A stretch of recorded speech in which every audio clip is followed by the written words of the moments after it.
video, you will learn how to make your own seismograph. In this experiment, you will need a cardboard box, a long piece of thread, a disposable cup, a marker, some coins or any other weight you can find, and finally, a long piece of paper. So what is a seismograph? Well, a seismograph is an instrument used to detect seismic waves produced by an earthquake. In order to make your homemade seismograph, firstly, you will need to cut one of the faces of the cardboard box and then 2 slots underneath it.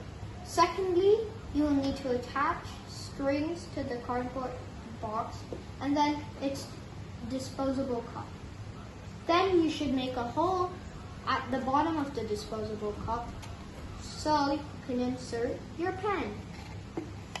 Then you can insert your paper that you had at the start through the slots. Then insert your coins or the other weights you may have. Done. And now it's time for the earthquake. We're finally ready to use our seismograph. First, I need to stabilize the seismograph using my hand.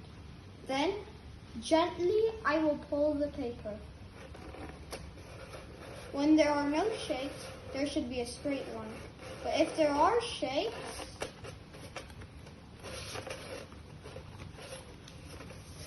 there should be some zigzags. Now what we have here is a seismogram.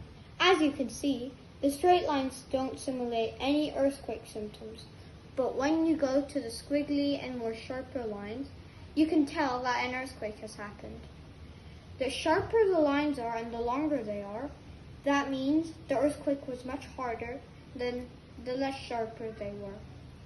An earthquake strength is measured on something called the Richter scale.